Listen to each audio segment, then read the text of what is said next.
Isso. É um horário bom. Família, né? Pois é, família é o bicho, né? Não, esse ano eu dei uns sustos na Gi. Cheguei aqui assim, 2h15, né? Bichinha já desesperada, tadinha, né? E aí, eu acho que ano que vem eu venho só às 3h30. 3h30, 3h40, né? Porque é mais fácil. Eu arrisquei bem porque eu achei que fosse ter metrô mais cedo. Aí fora adiando o metrô. Olha que hora que veio o metrô. Pois é, aí semana passada... Pintaste o cabelo de novo? Não? Ah, você aprendeu? E aí eu falei assim... Com o metrô agora é facílimo, que eu venho do centro, né? Hoje até nem vim, mas normalmente venho do centro. Que nada, menino. Saí de lá 12h30. Falei, 2 horas de metrô? Que nada. Até a General Osório já bota aí o quê? De 30 minutos, mais ou menos. Ah, deu mais para mim, hein? Aí eu tenho que fazer a baldeação, só a baldeação já é uma andada, né? Já é uma caminhadazinha. Aí depois bota aí mais, sei lá quanto de lá para cá, uns 10 minutos? Mais? 17, tal, por aí. E depois a andada de lá para cá? Ou tem que pegar táxi, isso e aquilo? Que é longe para danar, que eu não tinha me dado conta disso. Não, aí eu falei assim, eu fui assim, na inocência, fui andando. Aí quando eu me dei conta, eu falei, gente, eu ainda estou aqui, tá longe pra caramba. Vim andando. Mas mesmo para pegar táxi, já é um troço de pegar táxi. Gente, então não é rápido, não. É isso, é isso. Então eu falei, gente, eu achei que o táxi fosse, o metrô fosse resolver a minha vida e não resolveu. Não resolveu. Ou seja, eu saio meio-dia...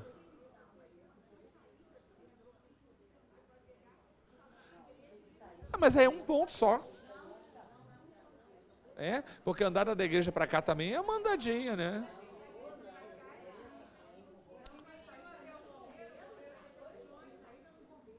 Tem que pegar um ônibus que desça no bombeiro. Nunca pensei nisso, menino. Mas eu sou lento demais. É o horário, é o horário apertado. Aí, resumindo, sair meio-dia para estar aqui às 2 não é confortável. Eu tenho que almoçar correndo, ainda corro o risco de chegar em cima da hora ou até atrasado. Então... Não, melhor metrô.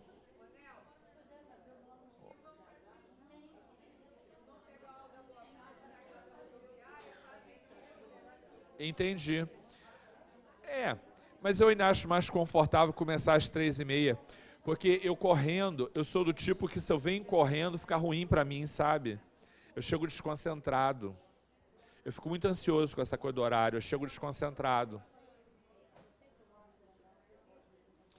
Pois é, aí eu estou prevendo chegar às 3h30. Eu posso até chegar antes, né, questão de, mas para começar curso só às 3h30, né? Mas se eu conseguir chegar antes, eu venho para assistir, eu já falei, mas eu venho para assistir, venho para sentar aí e ouvir o povo. É que a gente estava falando de no ano que vem fazer uma coisa legal para vocês, porque a gente teve esse ano um horário cheio, às 2 horas. Pois é. Aí a gente estava discutindo se vai ser Joana, André Luiz, se vai ser... Vai ter. O problema é o intervalo, que a Iraci não abre mão do intervalo, porque ela fala e tem razão. Se a gente não faz intervalo, a pessoa de qualquer jeito faz o intervalo e chega atrasado no outro curso. A pessoa faz intervalo de qualquer jeito, né? Vamos trabalhar, meu povo?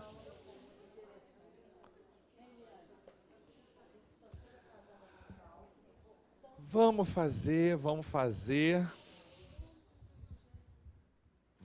A Fé Transporta Montanhas, a mesma leitura que saiu lá no Conhecendo o Espiritismo na semana passada, se eu não estou enganado. Gente, nós temos um amigo do sexo masculino, seja bem-vindo.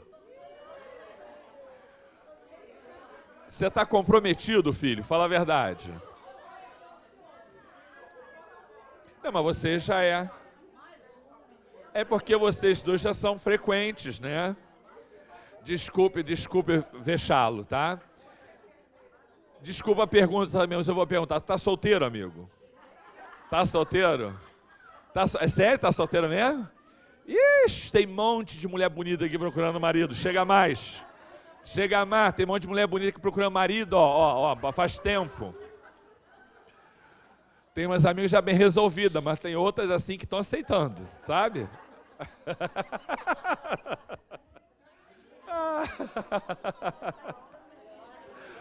Ah, meu Deus. Não é? Não, imagina, não falei não de ninguém. Ah, meu Deus. Você sabe que é brincadeira, né? É que eu vou te dizer a verdade. É que os obsessores sentam aí atrás. É isso.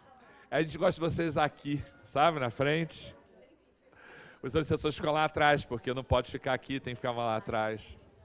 Seja muito bem-vindo, tá, meu caro? Muito bem-vindo. A fé transporta montanhas. Vocês viram como é que eu sou indisciplinado sem agir? Eu preciso dela. Ó, a prece, meninas. Quando ele veio ao encontro do povo, um homem se lhe aproximou e, lançando-se de joelhos a seus pés, disse: Senhor, tende piedade do meu filho, que é lunático e sofre muito, pois cai muitas vezes no chão e muitas vezes na água. Apresentei-o a teus discípulos, mas eles não o puderam curar.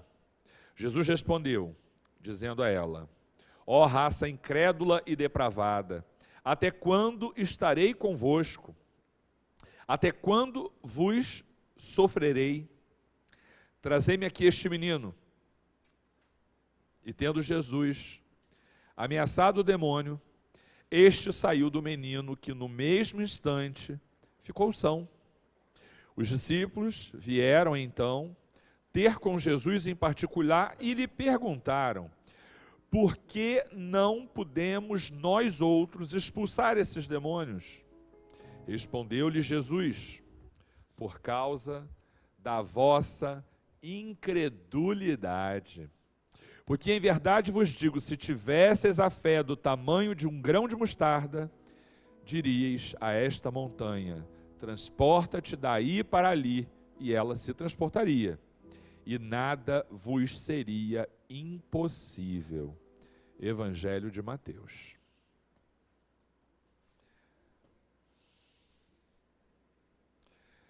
Mestre Jesus, divino amigo, Joana de Ângeles, mentora, amiga, mãe e orientadora de todos nós, queremos te agradecer o dom da vida, te agradecer a oportunidade de termos sido acolhidos na tua casa de amor. Queremos te agradecer pela oportunidade do trabalho bendito que muito de nós realiza nesta casa. Trata-se de uma oportunidade sem precedentes. Ajuda-nos, ampara-nos no fortalecimento da nossa fé. Quantas vezes, no curso das nossas vidas, supervalorizamos as dificuldades que vivíamos, para logo adiante perceber que tudo se resolveria com naturalidade. Quantas vezes nos colocamos com fragilidade diante das dificuldades, rogando benesses para as quais não tínhamos crédito. E ainda assim, a tua presença amiga, calorosa e bondosa, nos socorreu. Te agradecemos por tudo isso. E te pedimos mais uma vez, fortalece-nos, fazei-nos instrumento da tua vontade, e que o teu trabalho seja o nosso trabalho, que a nossa luta seja a tua luta, que sejamos um, sempre no rumo que Jesus traçou para cada um de nós. Que os trabalhadores do plano invisível, hoje presentes nesta sala, nesta casa, em todos os cursos, possam encontrar em nós os veículos da palavra amiga para aquele que chega em sofrimento, para o doador de fluidos para aqueles que chegam em doença, e para o exemplo diante de cada uma das pessoas que chegam a este núcleo de amor na Barra da Tijuca. Muito obrigado, Joana. Graças a Deus. Graças a Deus. Vamos trabalhar. Olha só, hoje a gente começa um módulo de 2 aulas que fala sobre... tá comigo, eu tô achando que a coisa vai passar sozinha.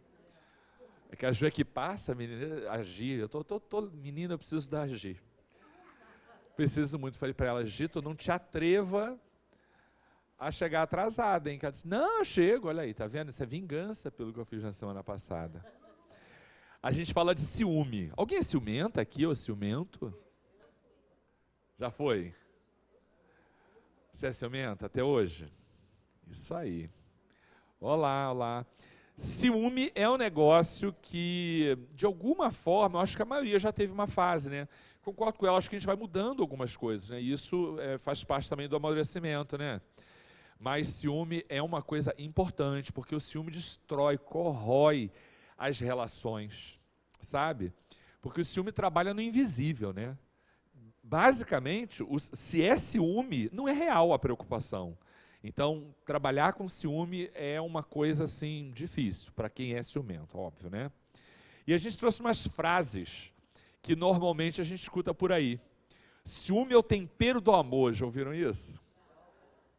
Né? Como quem diz, não, se não tiver ciúme não tem amor, não tem graça e tal. Se é que alguém vê graça numa crise de ciúme, né? Porque eu não acho nem nada engraçado, não sei vocês. Pois é, menina, vamos falar disso, tem negócio aí, né? Tem um mecanismo. Saiu. Oli, amore. Ah, que susto. O melhor de brigar é poder fazer as pazes depois. Isso é verdade? Ai, gente, então quer dizer que para estar bem tem que estar mal antes. Na comparação, as pazes são melhores do que a briga, óbvio. Mas precisava brigar, jura? Acontece? Então tá bom. O ciúme é a primeira prova de amor de todas as formas de amar. Horrível, né? Também não concordo com isso, não. Nem ciumento acha que é bom, né? Nem ciumento gosta de ser ciumento. Só quem não ama de verdade tem ciúmes. Não, é verdade, eu li a frase boa, mas ali é estranha a frase. Só quem não ama de verdade não tem ciúme, porque quem ama de verdade tem que ter ciúme do outro. É? Dizem isso, se não tem ciúme é porque não gosta tanto assim. É?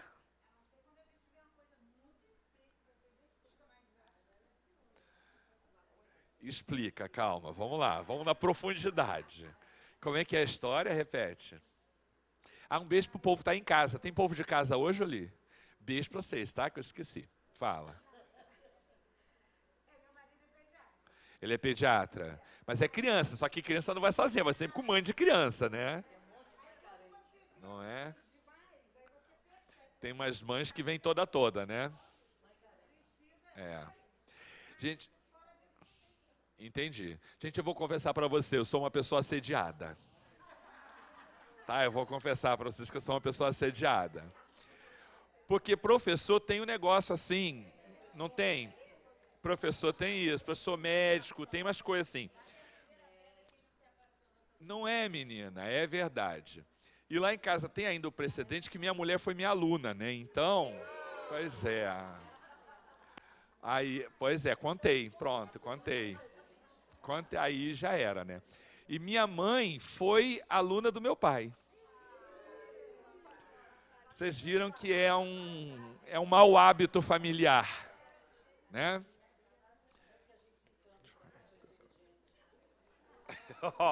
Olha aí no professor, hein? Apesar de que ele dava para adolescente. Tadinho, ele ficou vexado, é tão bonitinho quando fica assim com vergonha, né? É bom quando ainda tem vergonha, né? Quando deixa de ter que é o problema, né? Então, menina, mas tem isso, a aluna tem esse negócio de professor, né? Que é a projeção da autoridade, da sabedoria, tem essa coisa em torno do professor, que é uma bobagem. Mas tem. Ainda fala umas coisas assim, né, que o povo apaixona, né? É verdade. Mas minha mulher não é ciumenta, impressionante. Ela não é, acredita que ela não é ciumenta? Não é, mas não é mesmo, nunca foi. Entre zelo e ciúme? Minha mulher nunca foi. Tá vendo? Então, essa maturidade a gente alcança um dia, né? Tem essa coisa. Deixa quieto. Dor de amar, é um poemazinho.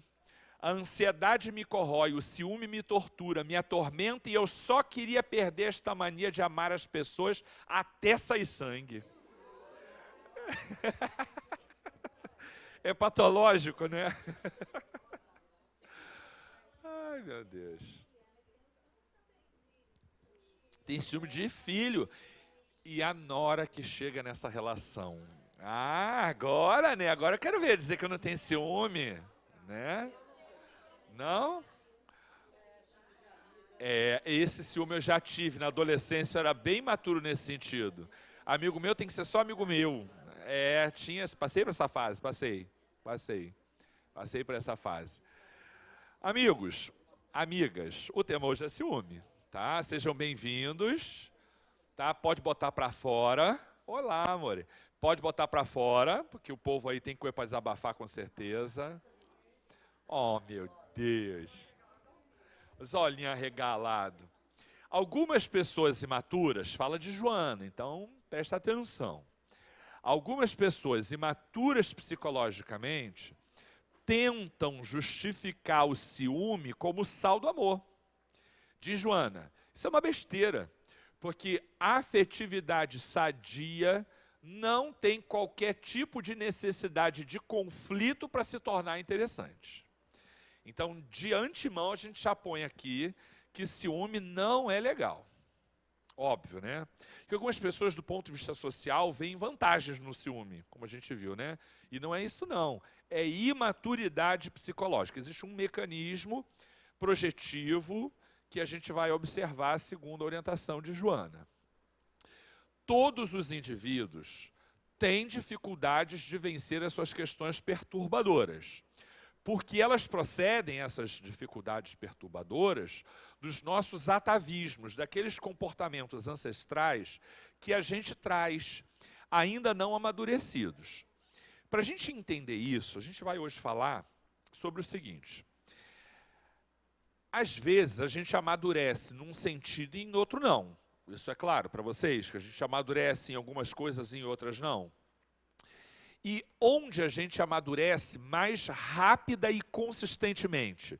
Não tem isso. As nossas trajetórias, as nossas vidas, as nossas experiências são uma motivação para a gente progredir mais numa seara do que em outras. E a gente vai ver ali que todo mundo, por uma questão sociobiopsicológica, tem um ciclo de amadurecimento dentro da encarnação. Sabe aquelas fases, desde a criança, passando pela adolescência, chegando à juventude, à maturidade? A gente tem um ciclo de amadurecimento que todo mundo passa. O espírito mega desenvolvido que encarna, ele vai encarnar criança. Então ele pode ser adiantado um monte de coisas, mas o comportamento dele, a psique dele ainda é infantil. Acontece, porém, que quando eu sou bastante evoluído, esse ciclo é mais rápido e é mais definitiva, né? É mais definitivo esse amadurecimento. Entende o raciocínio? E se eu já sou, do ponto de vista espiritual, menos desenvolvido, se eu tenho um desenvolvimento mais tacanho, limitado, pode ser que naquele ciclo evolutivo que é biopsicologicamente determinado, ele nem chegue ao final que a gente vai ver, as fases que Joana aponta. Então, das 5 fases, por exemplo, tem gente que chega à condição da idade bem madura sem sair da 3ª fase. Ela não alcançou a 4ª e a 5ª. Entende o raciocínio? Isso depende daquilo que ele traz e do que ele conquista. E cada vez mais a gente vai chegando mais adiante. Isso é um ciclo evolutivo que você traz, porque ele é espiritual, atravessa encarnações, e ele é, dentro de uma mesma encarnação, psicológico. E as duas coisas, às vezes, batem, né? Então, às vezes, você é um adolescente bem amadurecido, porque você mais rapidamente chegou ao ponto de onde você parou antes, de onde você vinha. E outros chegam a serem idosos ainda com comportamento de adolescente. Entende? Tem, né? E aí vamos confessar, eu vou precisar confessar, pedir licença aos meus companheiros, né, de masculinidade na encarnação, pedir desculpas para dizer que vai ser imaturo assim lá na masculinidade, porque como o homem demora a amadurecer, que coisa impressionante. Tem uns que nem amadurecem, como a gente falou, mas mesmo quem... a gente demora, que coisa estranha, né? Eu tenho uma menina de 3 e um menino de 6, que equivalem em comportamento. Não, de 3 e 6 não, perdoe. Falei 3 e 6, né? Nada disso, de 6 e 9. A menina tem 6 e o menino tem 9.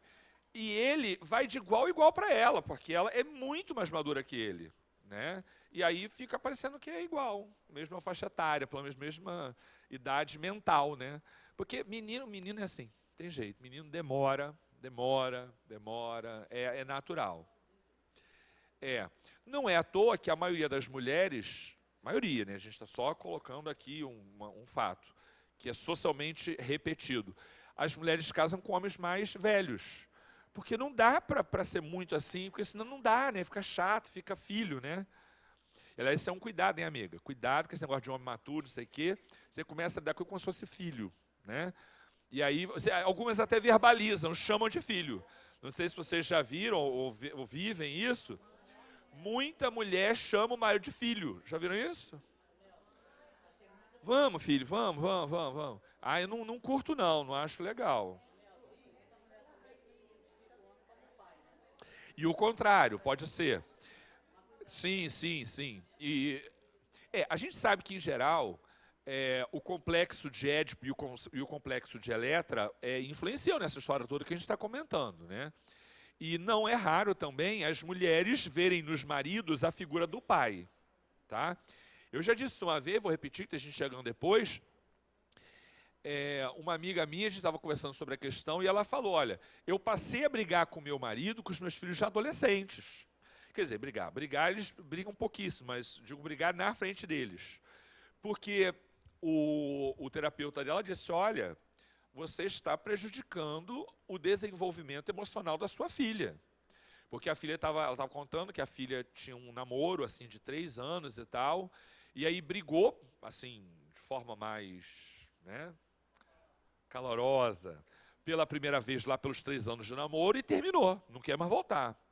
Ele disse, olha, a sua filha tem um modelo de relacionamento sem briga, e isso não é real. Então, brigue com seu marido na frente dela, para saber que os pais brigam, porque senão ela vai brigar e vai achar que aquilo é o fim do mundo, que o marido é péssimo. E não é assim, é extremamente natural você, né, se desentender com o outro. E aí, eu pensando nessas questões, é um pouco verdade isso. A gente tenta tanto poupar filho disso, filho daquilo. Claro que também brigar o tempo inteiro na frente dos filhos é um saco, que ninguém precisa adentrar na tua intimidade. Mas questões mais ordinárias podem e devem ser tratadas ainda que com alguma rusga diante dos filhos, para que eles tenham compreensão exata do que é um relacionamento. Porque não tem jeito, a gente leva para os nossos relacionamentos, tá ligado.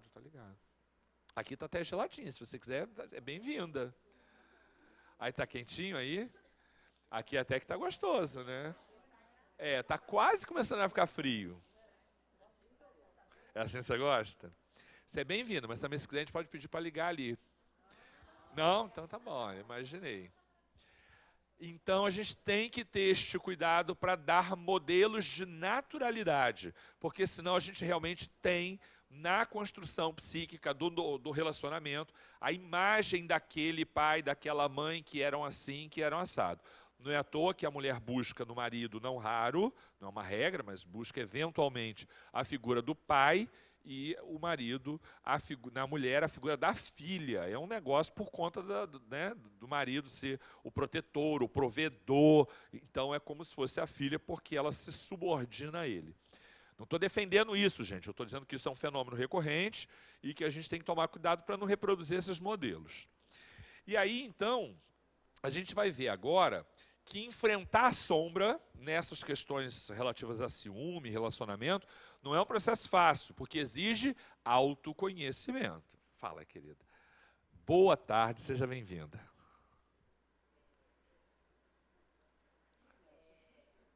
Ela vai falar, eu vou repetir.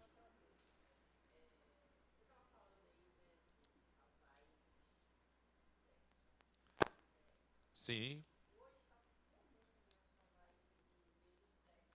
Isso. Hoje a gente tem casais do mesmo sexo. Do complexo de Édipo de Eletra, vamos lá. A gente já tratou sobre homossexualidade em algum momento lá atrás, e a gente disse que a espiritualidade aponta que não há homossexualidade sem desequilíbrio da função genésica. Porque toda a orientação corporal é para um determinado comportamento. Quando isso muda, a causa disso não está no psicológico, não está no corpo, está no espírito. Um espírito que vem numa condição de expiação. Não estou colocando o homossexual como alguém que está errado, pelo amor de Deus. Só estou dizendo o seguinte, a homossexualidade é um processo que gera para o homossexual sofrimento. Isso é muito natural. É tão natural quanto as outras mazelas que todo mundo tem. Eu sempre digo isso. As pessoas adoram apontar dedos, gerar preconceito e fazer julgamento de valores. Todos nós temos dificuldades. Aliás, deixa eu só lembrar, é por isso que a gente está no mundo de provas e de expiações, tá bom? Então, todo mundo traz conflitos. E olha, às vezes a gente não traz o conflito da homossexualidade porque Deus é generoso e trata uma coisa de cada vez. Porque vai que às vezes a gente ainda tem questões no campo da sexualidade mal resolvidas que em algum momento lá para frente, em outra encarnação, pode aflorar. Então a gente não pode ter preconceito contra qualquer tipo de dificuldade. Mas é fato que quando você manifesta a homossexualidade, você está saindo daquilo que é socialmente convencionado. E isso vai gerar para essa pessoa muito conflito. Porque quem é que vive a condição de homossexual sem passar por enfrentamentos, por preconceito, por conflitos interiores? Ninguém. Todo mundo passa por tudo isso, que resvala pela homossexualidade. Então, é uma questão de expiação. Quando estas pessoas homossexuais formam casais, Divaldo diz assim, é melhor que os homossexuais formem casais, é absolutamente lícito o casamento entre homossexuais, do que eles desenvolvam uma sexualidade ainda desequilibrada em relacionamentos furtivos. O que isso significa? Que o fato de duas pessoas do mesmo sexo terem um relacionamento saudável, isso é um bom indício. É um indício de que ele, de alguma maneira, superou os atavismos no campo do desequilíbrio da sexualidade e está provavelmente construindo uma relação saudável. Porque se há duas pessoas do mesmo sexo ou não, que têm um relacionamento equilibrado, saudável, voltados para a melhora de si mesmos, isso significa que eles deram um passo na senda evolutiva. Entende? Pior são aqueles que se relacionam, né, homoafetivamente, em desequilíbrio. Por quê? Porque em relacionamentos que não são duradouros, em lugares que não visam as pessoas se respeitarem, coisa do gênero. Entende? Tem que se esconder, porque, né, sai do socialmente aceito e tal. Então, reparam numa coisa. Se as duas pessoas já trazem um desequilíbrio do ponto de vista do histórico, né, de controle dessa força genésica, força sexual, isso pode, de alguma maneira, dificultar um pouco isso, né, porque os dois têm problemas de mesma natureza. E eu repito, isso não é só no campo da sexualidade, não olha com preconceito, porque os casais são formados pela atração dessas polaridades. Eu até disse de maneira pouco gentil, e já me desculpei com a nossa amiga no outro dia, quando disse, olha, não há agressor sem agredido. Não há traidor sem traído. E não há vítima sem algoz. Então as pessoas se buscam nessas relações de alguma forma. De qualquer sorte, nenhuma dessas questões são determinantes da qualidade desse relacionamento. Ainda que eu traga dificuldades, é muito mais o que eu faço disso daqui para frente. Porque todos nós temos todos os instrumentos necessários para termos uma vida equilibrada, mesmo no campo dos relacionamentos. Então a gente pode sim ter uma vida equilibrada. Acontece que os filhos desses casais, fala-se muito por aí, quando se discute a adoção por homossexual, que isso gera a probabilidade de essa criança que está tendo um exemplo de pais homossexuais ser também homossexual. Isso é uma bobagem, porque nós já dissemos que a homossexualidade é uma condição do espírito. É uma condição do espírito. Então, aí diz assim, mas não há essa questão, né, da projeção dos dois pais ou das duas mães. Como é que fica essa questão do modelo feminino, do modelo masculino? Sim, isso pode trazer alguma repercussão psicológica. Continuando a fala. Se mal trabalhado. Porém, se a gente tiver duas mães, por exemplo, trabalhando com clareza as questões emocionais dessa criança, ela será absolutamente bem desenvolvida no campo da afetividade conjugal. Essa é a orientação. E ao contrário, se você tiver pais heterossexuais desequilibrados nos seus comportamentos, porque, por exemplo, eu conheço muitos casais em que o marido trai abertamente a mulher, todo mundo sabe disso, a família sabe disso, ela sabe disso, os filhos sabem disso, e todo mundo trabalha e sabe disso, e estão lá juntos e tal, e blá, blá, blá. Isso também traz desequilíbrio. Então, não é a homo ou a heterossexualidade. Não é a homo nem a heterossexualidade. O que vai, na verdade, determinar a qualidade desse desenvolvimento psicológico tudo bem, isso tudo são fatores que influenciam, como a gente viu a diferença entre causa e fator, lembra? Causa é o determinante. O que é causa de todos os conflitos conjugais é a nossa condição espiritual. A gente disse isso em algumas aulas. Agora, existem fatores que influenciam, para bem ou para mal, os nossos relacionamentos. E a orientação que você dá para as crianças é fundamental. Hoje eu estava escutando de manhã no rádio, a Nani, que fazia o programa da Super Nani, lembra? Que orientava as crianças e tal. Ela lançou um livro agora. Eu ainda não li, vou ler. E uma das coisas que ela disse é exatamente isso. Ela disse, olha, os pais têm o direito de ter problemas e dificuldades. Você não pode, porque a mãe tem isso, né? Que o meu filho tem tal coisa, não sei o quê. Será porque eu fiz isso? Será que a coisa da culpa? Gente, todo mundo tem problema, você tem direito de ter problema. Agora, a gente tem o dever de orientar emocionalmente os nossos filhos para uma vida saudável, plena. E aí o que ele vai fazer com isso já é uma questão dele, não é mais nossa. Porque se ele tivesse que nascer de pais equilibradíssimos, então ele tinha que nascer em outro planeta, porque aqui ainda não é lugar disso, meu povo. Não é isso? Não sei se eu respondi a pergunta. Né?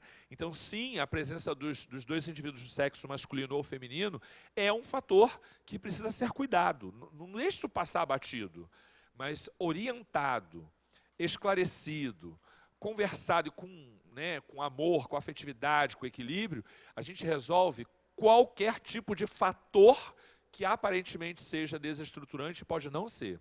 Muito pelo contrário.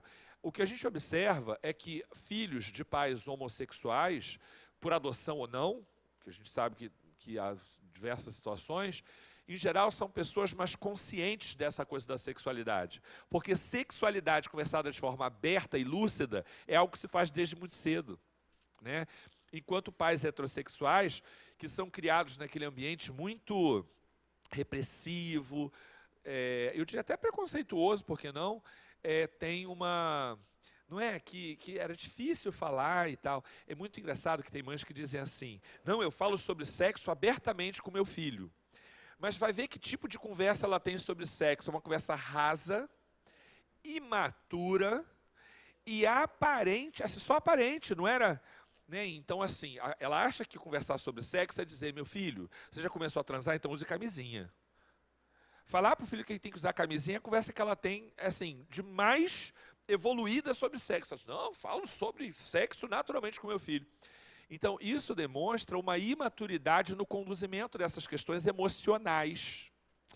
Hoje de manhã eu fui pegar minha filha na escola, né, que eu já não trabalhei, vim de aluno, né? Aí não trabalhei, olá, sejam bem-vindas. E aí fui buscar minha filha na escola. Aí eu sempre agarro, dou muito beijo, né, nos dois. Meu filho na escola não, porque ele, pelo amor de Deus, se eu chego a 2 metros dele, eu digo, oi filho, é mico, tudo é mico. Mas minha filha não, ainda está na fase, então aproveita, que pode beijar muito, né? Então eu chego, eu agarro, eu beijo, eu giro ela, eu faço tudo com ela, tudo assim, sabe? E jogo para o alto, jogo para o chão, corro atrás dela, não sei o que, fazendo tudo, né? Meu filho não, só quando a gente sai de perto da escola e tudo, tá lá em casa, sem ninguém olhando, Tem que ver até se tem alguém do outro lado da rua, na janela. Tem que ser uma coisa super secreta, né? Aí eu tô dando um beijo nela, beijo, beijo, beijo, beijo. Já estava lá no 45º beijo. E ela disse assim, me larga, me larga. Aí eu falei assim para ela, mas vem cá, tu não gosta de beijo não, hein? Ela disse assim, gosto, mas eu não quero. Aí eu fiz assim, de propósito. Eu disse, você não quer o beijo do papai? Aí ela voltou, sentou no meu colo de volta e disse assim, tá bom. Eu digo, nada disso tá bom, que história é essa? A criança pensa, meu pai é bipolar, né? Porque é bipolar, não é possível. Né? Uma hora isso, outra hora aquilo. Eu digo, nada disso, papai falou isso só para saber se você cedia. Se você não quer beijo, diga com clareza, eu não quero beijo. Você tem direito de não querer ganhar beijo. Porque senão depois vem o outro e fica fazendo chantagem emocional, não sei o que, a pessoa cede. Nada disso, você não quer beijo? Tá? Não, eu quero. Você não quer, agora você não quer. Agora você não quer. Então, quando eu falo de maturidade nas questões afetivas, tem a ver com isso. Com você treiná-los desde muito pequeno para eles serem autônomos, de dizerem o que eles querem, o que eles não querem, o que eles gostam, o que não gostam, o que eles aceitam e o que eles não aceitam. Porque há muitos relacionamentos em que as mulheres fazem coisas das quais não gostam para agradar o marido. Ou até o contrário, por que não, né? Até o contrário. E isso é nocivo. Isso é nocivo. A gente tem que educar os nossos miúdos para serem plenos. Entende? Tá? Fica à vontade para falar, tá? Vocês estão quietinhas hoje? Estou achando...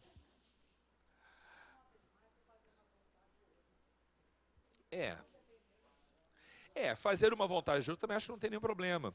Porque a vida é feita de parcerias. Concordo.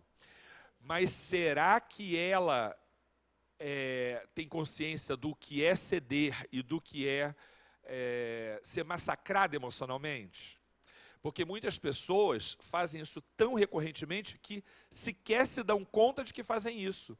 Algumas pessoas cuja vontade sequer foi refletida. Vejo pessoas que, quando a gente pergunta o que ela quer, ela automaticamente olha para o outro para dizer o que eu quero, porque ela própria nunca se deu conta de que ela não teve vontade. Então, não é assim, os casais mais antiguinhos, assim, as senhorinhas, a gente pergunta, a pessoa olha para o outro para perguntar o que eu quero, né? O que eu faço. Como criança olhando para os pais pedindo autorização para fazer alguma coisa. Então, assim, quem tem autonomia sabe ceder. Mas quem só aprendeu a ceder, dificilmente conquista autonomia na idade madura. Esse é o problema. Então, eu agora prefiro que ela não ceda, para que quando ela esteja maior, a vida vai trazer conflitos em que ela vai precisar ceder. Ela vai aprender a ceder naturalmente. É mais fácil a gente aprender a ceder do que a não ceder, né? Porque a vida exerce uma pressão contínua. Então, mais cedo ou mais tarde, ela vai aprender que sim, que tem que ceder sim, porque se ela só fizer o que ela quiser, isso não é um relacionamento. Não é. Então tem que abrir mão e tal, mas que ela saiba o limite disso para que a sua identidade não seja perdida. E a mesma coisa para o meu filhote. Né? É que ele está numa fase que a gente não pode chegar muito perto. Tem que deixar passar, daqui a pouco passa e aí tudo volta ao normal. Né? Mas eu também já dei muito beijo naquele miúdo. Tá? Que agora está feio, vou conversar para você. Meu filho está feio de dar dó, porque esses moldes onde acha de um cabelo horroroso. Sabe aqueles cabelos que ficam só aqui no meio? Eu falei, não acredito que ele vai fazer isso. Ele é bem timidozinho assim. Eu falei, não, ele está falando isso só para me desestruturar emocionalmente. Você quer cortar, meu filho? Vamos cortar, vamos até lá. Chegou e cortou. Eu falei, gente, ele cortou mesmo. Né? Cortou mesmo. Mas isso é simplíssimo. Uma pessoa muito tímida usa roupas assim e tal, porque é a maneira de ele se mostrar que está ali, né? Que está presente e tal. E está com o cabelo horroroso. Está parecendo um galo. Sabe, o galo que tem aquela crista? Está horroroso. Não, nunca falei isso para ele, de jeito nenhum e tal. Não. Está horroroso. E ele vai para a escola, bota um gel para aumentar o tamanho da crista e tá na fase de... Não, ele não assiste. Senão não falaria. Lá, talvez ele assista lá para frente, algum dia, né, que fica na internet, mas aí eu já vou falar para ele que foi muito feio. Então, aonde eu quero chegar? São formações de identidade, tá entendendo? E a gente precisa reconhecer essas fases. Olha as fases, olha só. Antes disso, peraí. Santo Agostinho, com aquela santa recomendação do Evangelho segundo o Espiritismo, que todo mundo conhece, mas que vale a pena lembrar. Fazei o que eu fazia quando vivi na terra. Ao fim do dia, interrogava a minha consciência, passava revista ao que fizera e perguntava a mim mesmo se não faltara algum dever, se ninguém tivera motivo para de mim se queixar. Foi assim que cheguei a me conhecer e a ver o que em mim precisava de reforma. Aquele que todas as noites evocasse as ações que praticara durante o dia e inquirisse de si mesmo o bem ou o mal que houvera feito, rogando a Deus e ao anjo da guarda que o esclarecessem, esse grande força adquiriria para se aperfeiçoar. Porque, crede-me, Deus assiste àquele que se coloca de boa vontade. Os nossos amigos espirituais nos auxiliam quando a gente deseja. Não falei que eu estou umas 2 semanas nesse conflito, porque agora começou a história do planejamento do ano que vem. E eu, gente, eu consigo, não consigo chegar das horas, eu não consigo. Não adianta dizer que eu chego, porque eu chego numa aflição tremenda. Não adianta isso, não adianta. A gente começa a fazer planejamento, a gente para pensar na vida. Para pensar na vida, a gente entra em conflito, porque eu queria estar mais tempo em casa, mas também queria estar mais tempo aqui, mas também queria ter mais tempo para mim, para fazer exercício, atividade física. Também queria ter mais tempo para minha mãe, queria mais tempo para ler, queria mais tempo, só que eu não tenho mais tempo, eu tenho menos e menos e menos. Então aí entrei no conflito, aí fiquei, né, me ajuda aí, meu povo, me orienta. Afinal de contas, né? A gente tem que tentar fazer tudo, porque a vida é curta e a gente não vê aqui a passeio. Mas onde estão as prioridades? Né? Minha mãe está idosa e tudo, não sei quanto tempo fica com a gente, às vezes fica pouco, às vezes fica muito, mas a gente não pode também negligenciar isso. Né? Mas os filhos estão pequenos, as crianças precisam da nossa atenção, não é? Mas a nossa casa também está crescendo, e aí pronto. Pô, tudo tem urgência, meu Deus, não é possível. Tudo é prioridade, ou pessoa que não sabe elencar a prioridade, né? Aí estava pedindo ajuda, aí a Denise pediu para ajudá-las agora no segundo horário, estava contando. E aí ela, vou te mandar os textos, beleza, primeiro que eu pego, exatamente isso. Primeiro, então quando a gente sinceramente deseja se ocupar da nossa evolução, projeta para o universo aquilo que tu desejas, meu amigo, porque o auxílio vem, é impressionante. É um exercício de paciência, mas é também um exercício de fé. De fé. Acredita nisso. E esteja atento, porque os sinais aparecem, sabe? Está lá, Santo Agostinho. Pede todos os dias que você quer melhorar. Reconhece as suas dificuldades. Pode ter certeza, você vai ser ajudado. Agora, no dia seguinte, a gente já começa com tarefa, né? Quais são as primeiras tarefas do dia? Reconstruir as besteiras do dia anterior. Você sabe quando eu aprendi a fazer isso com os meus alunos, eu ganhei muitíssimo com eles. A gente, às vezes, perde a mão. Perdi a mão com a amiga ali no outro dia. Né? Ela não está nem aí hoje. E fui lá conversar com ela e tal. Aprendi muito a me reconstruir nesse sentido. Em outros, não. Tá? Mas nesse eu aprendi. Uma vez eu tinha uma aluna que veio meio atacada. Tem dia que a gente está atacado, né? Ela veio atacada. E ela foi grossa, assim. Foi grosseira comigo durante a aula. E era uma aula gravada. Eu tenho isso gravado até hoje. E aí ela foi grosseira. E eu, assim, ela me pegou despreparado. Sabe quando você reage? Ela foi grosseira de um lado e eu mandei de volta. E ela mandou de volta. E eu revidei. Sabe? Não foi uma discussão. Não foi uma discussão. Foi bem educado. Mas foi no campo da ironia. Mas eu fui baixando, até que me deu aquele desconforto, que eu disse assim, acho que eu exagerei. Sabe aquele desconforto? Falei, sabe de uma coisa, é gravado, não é gravado, que se dane, meu empregador que corte, quem não gostou que reclame, eu é que não vou sair daqui com problema. Parei lá, assim, mais para o final da aula, parei no meio de só queria te pedir desculpas. Queria te pedir desculpas porque você foi grosseira sim, mas o professor tem que estar preparado, ele tem que estar, porque sabe que lida com pessoas, preparado para quando recebe um comportamento dessa natureza, ele não reagir, resolver de outra maneira. E eu fui deselegante com você, queria te pedir desculpas. A menina ficou tão constrangida,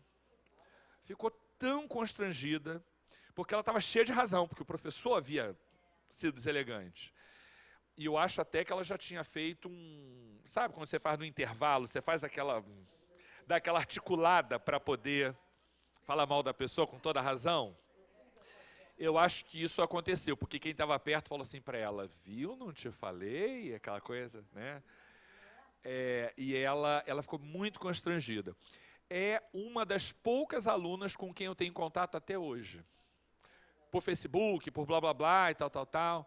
Toda vez que ela, professor, estou numa dúvida, se faço concurso, se tenho filho, se não sei essas coisas, ela vem, né? Porque a gente reconstruiu juntos aquela relação que tinha tudo para, um não cedendo, dali para frente, a gente ser grandes inimigos, talvez.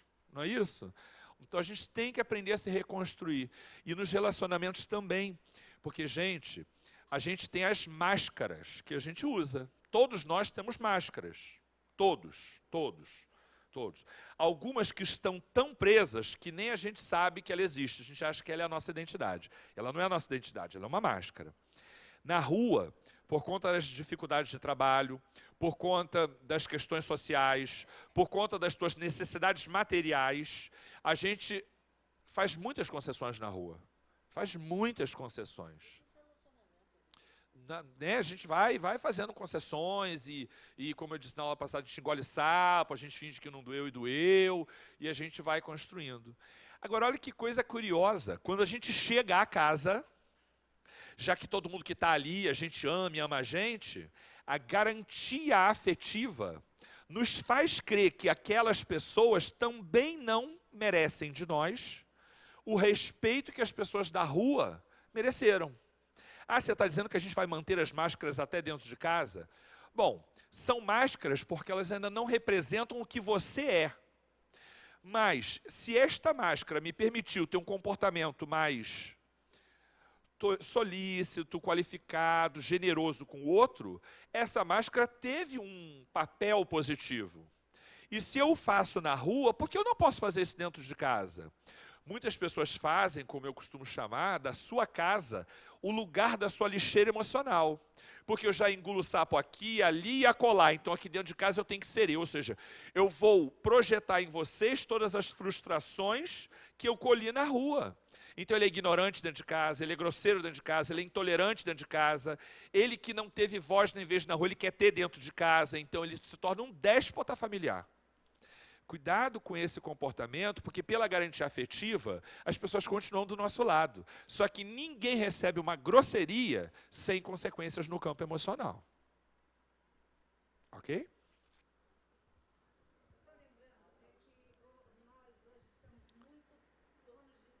Isso. Isso, é verdade.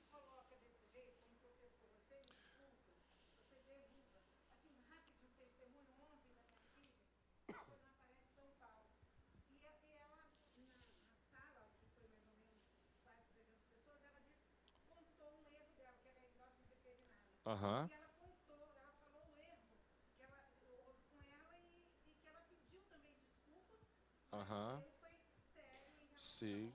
ao tratamento lá do cachorro. Você precisa ver como que está o Facebook dela hoje, entendeu? Aham. No sábado está hoje. Aí nós estamos assim, bacana demais, nós estamos emocionados, tudo, mas assim, como que hoje as pessoas estão de uma maneira, como é difícil de eu chegar perto do outro. É.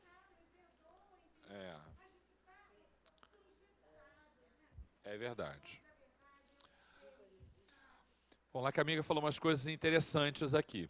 Ela está falando que a gente se põe muito, eu falo para o povo de casa, tá? Para quem está chegando agora, eu repito, não é para quem estava cochilando, não, é para o povo de casa que não escutou. Também para quem está cochilando, apesar que eu não estou vendo ninguém cochilando. Ela está falando que a pessoa hoje se põe muito como dona da verdade e ninguém quer ceder. E quando alguém cede, isso é... Vou abrir parênteses para, no meio do que a amiga está falando, comentar uma coisa. A gente precisa entender que o bem está se construindo com solidez cada vez mais forte, não é isso? O mal é sempre... faz estardalhaço. E o mal se agrega. Você vê a criatura que é estranha, ela chega a um lugar novo, ela rapidinho encontra alguém parecido com ela para fazer besteira junto com ela. Não, não é assim. Vê, rapidinho as criaturas se juntam.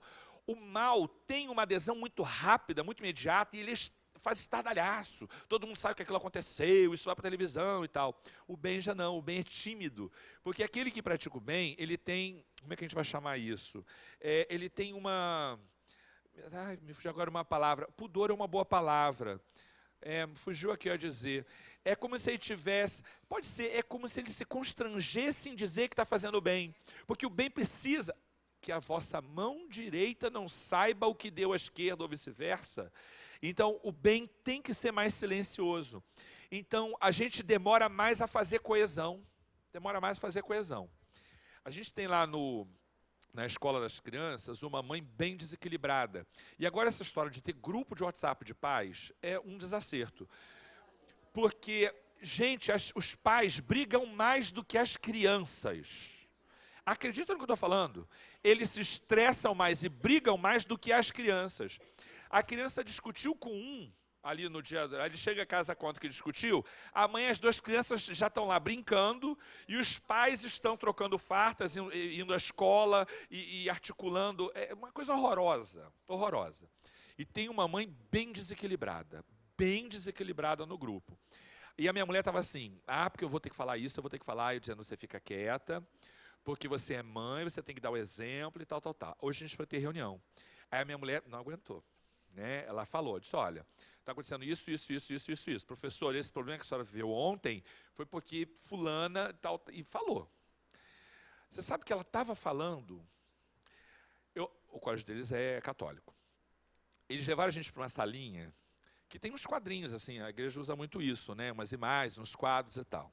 Adivinha na frente de quem a mulher me botou sentado? Adivinha? Não, na frente de Santa Clara. Quadro de Santa Clara na minha frente. Eu falei, ixi, quando vem essas coisas, eu digo, já sei que hoje tem negócio aí para acontecer. Aí já fico logo atento. Aí minha mulher, do nada, a gente está falando de uma coisa, do nada a criatura começa a falar. Aí eu parei para pensar, eu falei, gente, não sei, eu vou ter que ressignificar a minha opinião sobre essa questão lá, né? Aí eu pensei, gente, sabe de uma coisa? Minha mulher está certa. Porque eu disse para ela várias vezes, não fala. Falei, sabe de uma coisa? Ela está certa. A gente trabalha todos os dias para esses meninos irem para a escola melhor, para eles serem melhores, para a professora ser melhor, para tudo ser melhor. Se tem uma criatura que está atrapalhando, se tem alguém que está desagregando, alguém tem que fazer alguma coisa.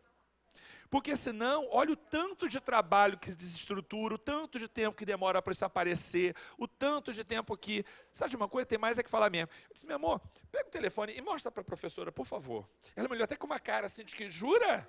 Mostra para ela. Mostra as coisas que ela escreveu lá no grupo. Mostra. E aí, eu e ela, estou te falando, ela começou a falar, a professora. Não, a gente marcou só com a professora hoje. Hoje fomos eu, ela e a professora. Entendeu? E a gente foi da escola. Não, a professora ficou assim, boquiaberta, porque como é que uma mãe diz um negócio desse num grupo, né? Porque ela faz isso lá, mas na hora que chega na escola, ela diz, ela é a mãe parceira, a mãe que não sei o quê, que absurdo fazerem isso. Tem gente que é maquiavélica, né? Aonde eu quero chegar? Não me lembro mais. Eu me perdi. Mas por algum motivo eu contei isso. Me perdi completamente. Santo Agostinho revê todos os dias, mas por que eu cheguei aí? Mas foi, deve ter sido válido para alguém. A história da ressignificação das nossas opiniões, foi isso. Ressignificação das nossas opiniões. E o bem tem que gerar coesão. E aí, voltando para a sua fala, quando alguém faz o que é natural, que é reconhecer que errou, as pessoas acham isso sensacional, porque todos anseiam pelo bem. Todos anseiam por uma sociedade mais fraterna, por um mundo mais justo, por uma vida mais equilibrada, por um corpo com mais saúde, todo mundo. Algumas pessoas perdidas perdem a mão e não sabem por que estão fazendo errado, mas todos desejamos isso. E quando alguém tem uma conduta nobre dessa natureza, ela é super valorizada por ter feito apenas o que todos deveriam ter feito. O que seria natural. Natural, mas ainda não em maior número nesse planeta. E eu vou dizer para você que isso é um conflito que eu sempre vivi. Porque quando eu leio André Luiz, ele vai dizer, olha só, aquele que fala tem responsabilidade triplicada. Primeiro consigo, depois com o outro, e depois com o que ele faz desta fala. Porque se você tem um discurso e a sua prática destoa disso, você será cobrado por isso. Então, aquele que é colocado para falar, eu digo para os instrutores. Todo mundo quer ser instrutor. Eu digo, amigo, você sabe o que é isso? Significa que você vai ser cobrado pelo que você fala. E quando você está falando para 1 e 2, quando você fala para os outros, você tem que tentar fazer essa reforma e tal. Isso é uma coisa imperativa. E é uma estratégia da espiritualidade. Quem está precisando melhorar muito, eles botam para falar. Quem já está bem não precisa falar não, porque ele vai viver e fazer. Vai botar outro para falar, para ele ficar com aquela coisa na cabeça. Que ele falou, lembrando e tendo que dar conta disso. Então, a gente precisa estabelecer coesão. Aí eu fico, gente, eu falo ou não falo isso? Eu falo ou não falo isso? Ultimamente, eu tenho falado bem lightzinho, mas eu tenho falado. Porque as pessoas têm medo de exemplificar o que é correto. E acham que o mal é maioria eterna, né? Contei para vocês do metrô, que eu falei do cara que está falando da corrupção e tal. Contei, né? Foi lá então que eu contei. E elas não sabem, então foi lá que eu contei. Eu estou no metrô lotadésimo, aquele metrô que vocês sabem, né? Que Jesus não está ali dentro, Jesus não compartilha daquela experiência. O metrô não é de Deus, né? Mega lotado, uma criatura entra esbaforida, e com o telefone em altos brados, dizendo, fulano não desenrolou não sei o quê, tive que molhar a mão dele e falar, né? E começou assim, mas assim, falando alto mesmo, de todo mundo ouvir. Falei, gente, essa criatura está praticando a corrupção, não tem nenhuma vergonha disso, ninguém vai reagir. Não é possível, gente, não é possível que ninguém vai reagir. Aí eu falei assim, olha, o senhor praticou um ato de corrupção, eu só espero que o senhor não critique os políticos que vêm fazendo a mesma coisa. Porque se o senhor teve que dar dinheiro para alguém fazer alguma coisa que ele não poderia ter feito, isso é errado. Ele nem me olhou, sabe desprezo? Sabe desprezar a criatura? Ele nem aí, ele continuou olhando para onde estava olhando e seguiu a vida dele. Eu falei, gente, será que ninguém vai ter estranheza disso? Mas não é possível. Meu Deus, atua sobre esse povo. Aí um que está assim, uns dois assim do meu lado, diz assim, uma vez o meu patrão pediu para eu falsificar uma nota fiscal, e eu disse que não ia fazer, ele me demitiu, mas eu fiz o que era correto. Aí começa, um fala, outro fala, ninguém brigou, ninguém botou... Eu não sei se era a vez dele sair mesmo, mas deu assim, uma estação depois que o povo começou a falar, ele desceu. O outro que falou, que não tinha vergonha, desceu. Não sei se era a estação dele, ou se ele constrangeu. O bem tem que constranger o mal.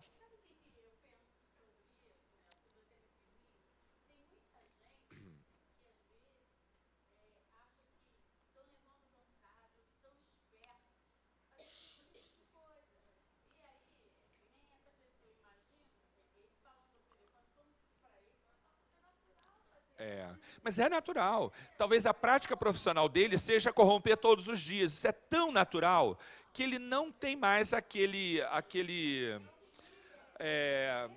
elemento externo que diga assim, isso daqui não é... Não, já está tão...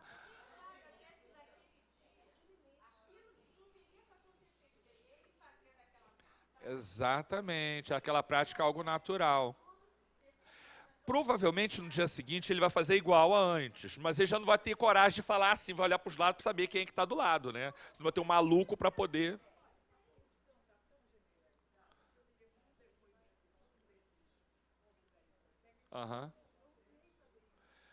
Mas tem que fazer porque todo mundo fala, todo mundo faz, né?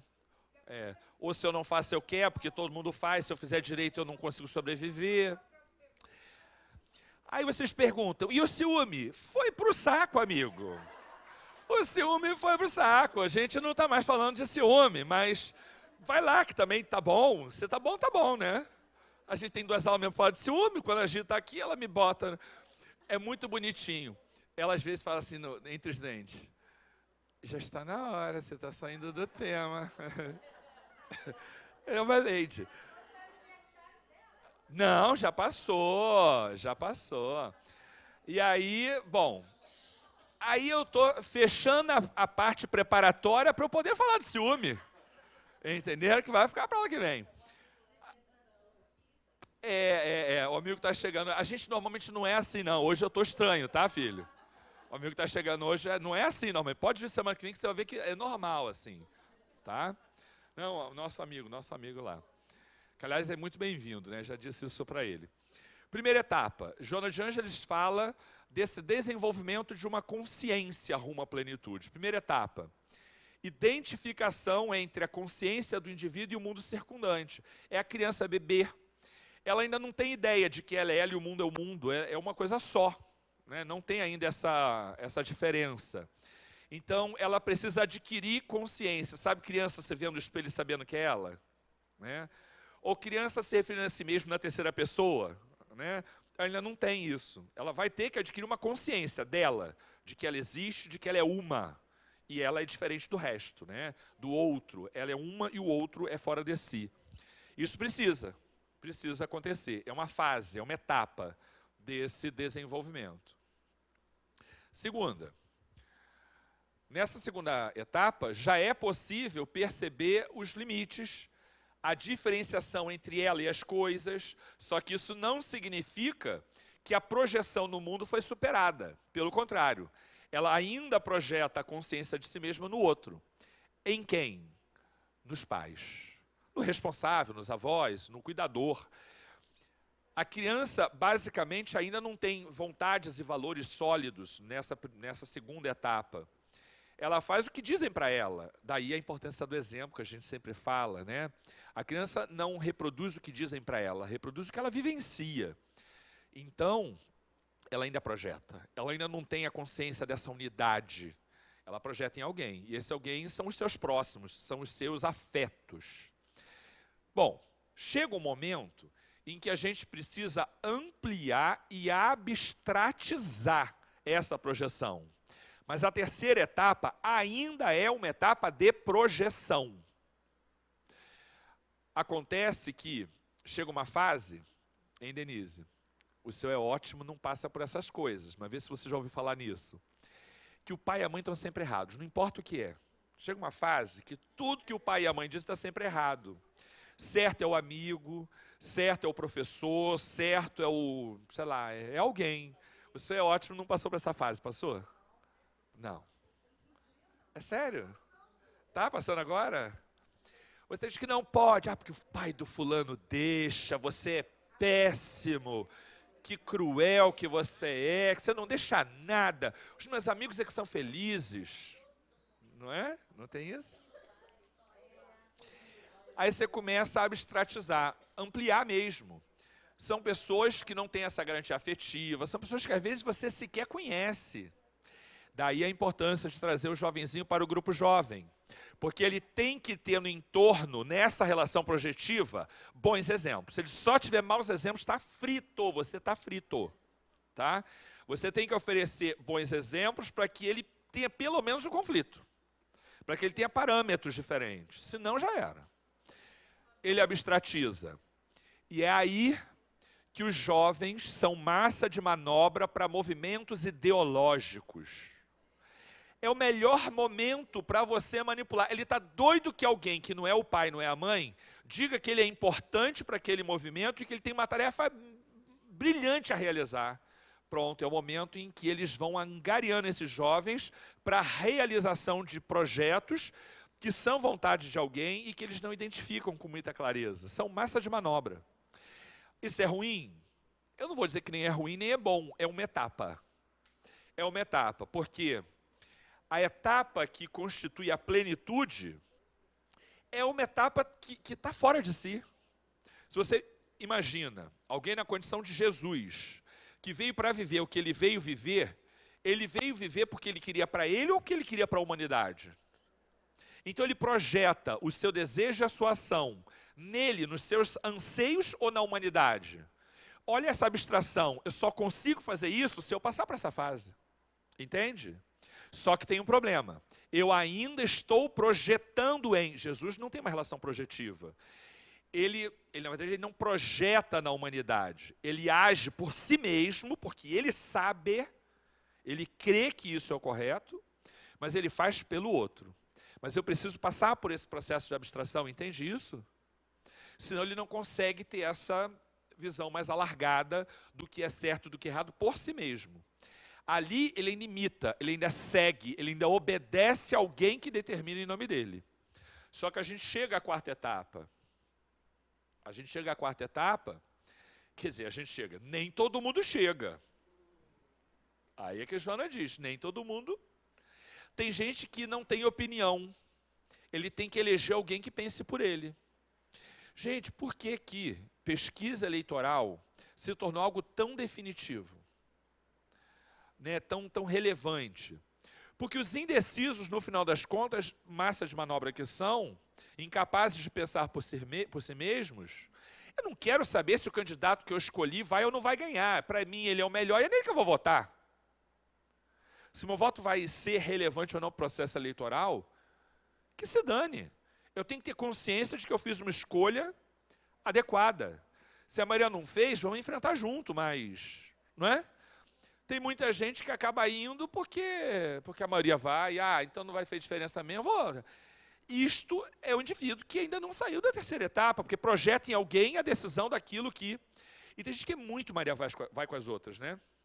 Um chega, fala, ali, tá errado. Aí vai lá ouvir o outro, já mudou de opinião, ele já mudou. E vai assim, vai mudando. Gente, porque ele não é capaz mesmo de fazer sozinho um juízo de valor. Ele às vezes não tem staff intelectual, às vezes psicológico, às vezes de vivência, às vezes emocional, e ele precisa de alguém para dizer o que ele precisa fazer. Isso numa aula de história dá um negócio, fala a verdade, amigo, isso numa aula de história dá um negócio bom pra caramba. E aí você já mistura história com psicologia, ixi, meus alunos saem até tontos. Aí, eu vou para a quarta etapa que nem todo mundo passa numa encarnação, e esta etapa representa a extinção das projeções, porque você identifica em si o que é correto. Eu vou fazer mesmo que ninguém esteja olhando, eu vou fazer mesmo que ninguém saiba, porque eu vou ficar incomodado se eu fizer diferente. Eu sei que isso é correto. Só que a gente ainda está num processo egoístico, fazendo para a gente alimentar esse ego, que vai nos deixar muito satisfeitos porque eu sou bom, porque eu sou justo, porque eu fiz o que devia ser feito. E a gente precisa chegar a uma quinta etapa, em que a gente não faz mais por nós mesmos, pelas nossas necessidades, ou pelo reforço daquilo que nós desejamos parecer para o outro. Na quinta etapa, a gente faz porque a gente sabe que aquilo é o certo. E não é por mim, talvez não seja nem mais por Deus. Porque se a gente imaginar que Joana faz por Jesus, é uma bobagem. Joana faz porque ela sabe que isso é o correto. Ela se identifica com aquilo que é correto porque ela sabe que não há outro caminho que a leve à plenitude. Então, não sei se vocês visualizaram, mas isso daqui é fundamental para o ciúme, porque a gente entende direitinho por que eu tenho um comportamento ciumento. Por que eu tenho comportamento ciumento? Possessivo, ciumento, tudo bem. Por que eu tenho essa conduta? Vamos botar isso lá nas fases. O indivíduo ciumento, em geral, está o quê? Na primeira fase? Na primeira não, porque essa fase é do bebezinho, né? Na segunda fase, provavelmente não. Ele está onde? Na terceira fase. Aquele que ama, e ama em plenitude, ama pela simples satisfação de amar. É o amor de que fala Jesus que a gente ainda não entende.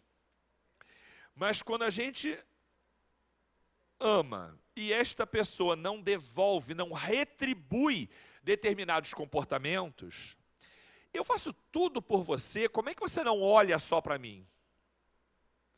E aí vem uma cobrança de que este indivíduo não corresponde a tudo que eu ofereço, sempre crendo que eu ofereço mais do que efetivamente ofereço. Tá?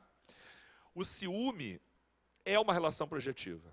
Eu projeto no objeto do meu ciúme aquilo que eu acho que deveria ser o comportamento dele para comigo, porque eu me sinto credor de um tratamento muito qualificado. Não sei se ficou difícil, mais do que os outros. Como eu me sinto muito especial e o meu ego ainda não está adequadamente se auto-identificando, eu me julgo merecedor de muitas coisas e quando essa pessoa não faz isso, eu parto para cima dela, manifestando ciúme ou outros gigantes da alma, como chama Joana. Joana elenca 10 gigantes da alma, e o ciúme é um deles. Eu me coloco desse jeito, e no fundo é assim, problema de ego. Você ainda se identifica com um mérito muito maior do que efetivamente você tem. E é por isso que você cobra tanto dos outros. O Divaldo diz lá no Sexo e Consciência assim, aquele que ama deve se preocupar apenas com amor, não deve se preocupar com o retorno dele. Porque quando você se preocupa com o retorno, você já não está mais preocupado com o amor, você está preocupado com a cobrança. E quem ama não cobra. Eu fiquei, gente, mas quem que ama, assim, só se doa, só se doa. Isso não é uma forma de a pessoa se autodesprestigiar? Não é uma forma também de um conflito psicológico? A diferença entre uma coisa e outra é quando esse sentimento planifica ou não. Porque aquele que se doa o tempo inteiro, mas sofre com isso, definha emocionalmente com isso, é bem diferente daquele que ama e que morre em nome disso, e isso não lhe faz mal, pelo contrário, isso lhe planifica. É difícil ainda a gente ver essa diferença, porque a gente não ama desse jeito. Mas o ciúme precisa ser compreendido nessa estrutura, que a gente vai desenvolver melhor a partir da aula que vem, porque eu já estou super atrasado. Tá bom? Espero que tenha sido bom para vocês. A gente... Fale, amor. Não entendi. De onde? Isso você vai encontrar em Psicologia da Gratidão, Joana de Ângeles. Psicologia da Gratidão, tá? É o nome do livro. Psicologia da Gratidão, Joana de Ângeles. Meninos, meninas, quem faz prece? SOS Família. Quem faz prece? Você não quer fazer prece? Isso, por que não, né?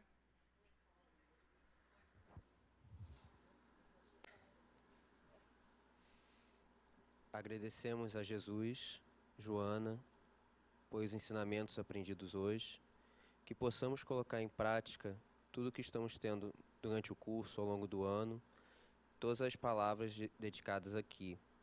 Possamos incorporar isso ao nosso cotidiano, para sermos pessoas cada vez melhores e, como disse o Nelson, amar sem barreiras, sem limites, apenas amar, não ter nada em troca. Pois assim nós teremos mais tranquilidade e consciência plena dos nossos dados. Graças a Deus.